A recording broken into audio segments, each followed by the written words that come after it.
Assalamualaikum warahmatullahi wabarakatuh. Perkenalkan, nama saya Nuriza Maula Ramadhani dari Prodi Sistem Informasi kelas C. Jadi video kali ini dibuat sebagai tugas salah satu mata kuliah Arsitektur Komputer dan Sistem Operasi.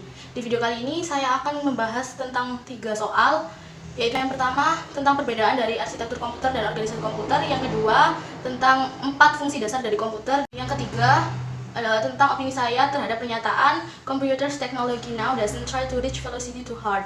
Mari kita bahas yang pertama. Jadi, perbedaan antara arsitektur komputer dan organisasi komputer itu, yang arsitektur komputer berkaitan dengan atribut-atribut yang nampak bagi programmer dan atau dengan kata lain berdampak langsung pada eksekusi logis sebuah program. Contohnya set instruksi, jumlah bit yang digunakan untuk penyajian data, mekanisme input-output, dan teknik pengalamatan atau addressing memory. Contoh masalahnya adalah apakah tersedia instruksi untuk perkalian. Lalu yang organisasi komputer berkaitan dengan unit-unit operasional dan interkoneksinya yang merealisasikan spesifikasi arsitektural. Contohnya control signals, interface, memory technology. Contoh masalahnya apakah instruksi perkalian akan diimplementasikan secara hardware atau dikerjakan dengan penambahan secara berulang. Kedua, mari kita bahas tentang 4 fungsi dasar dari komputer. Secara umum hanya ada 4 fungsi dasar yang dapat dilakukan oleh komputer, yaitu yang pertama data processing atau pengolahan data. Hanya beberapa metode atau tipe-tipe penting pengolahan data. Yang kedua, data storage atau penyimpanan data. File data disimpan di dalam komputer untuk dapat dicari dan diperbarui nantinya. Lalu yang ketiga, data movement atau pemindahan data. Ini ketika data diterima dari atau dikirimkan ke peralatan yang terhubung dengan komputer, maka prosesnya disebut dengan input-output dan peralatannya dikenal sebagai peripheral.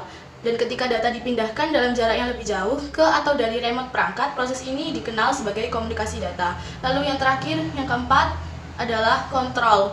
Dikerjakan oleh individu yang menyediakan komputer dengan instruksi-instruksi. Selanjutnya mari kita bahas yang ketiga, yaitu tentang opini saya terhadap pernyataan Computers technology now doesn't try to reach velocity too hard.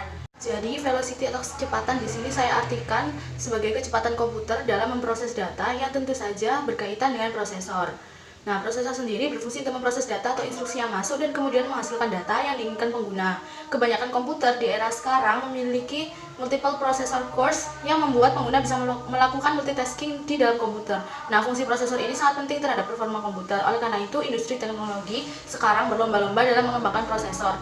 Intinya prosesor zaman sekarang itu sudah tinggi kecepatan prosesnya dibandingkan dulu, dan juga ukurannya semakin mengecil atau yang biasa disebut dengan mikroprosesor. Penemuan mikroprosesor ini berhubungan dengan perkembangan laptop yang sudah dibawa kemana-mana. Laptop itu sendiri semakin kesini juga semakin tipis dan dilengkapi dengan banyak fitur-fitur yang lebih canggih. Sekian dari saya, mohon maaf apabila ada kesalahan kata. Akhir kata, wassalamualaikum warahmatullahi wabarakatuh.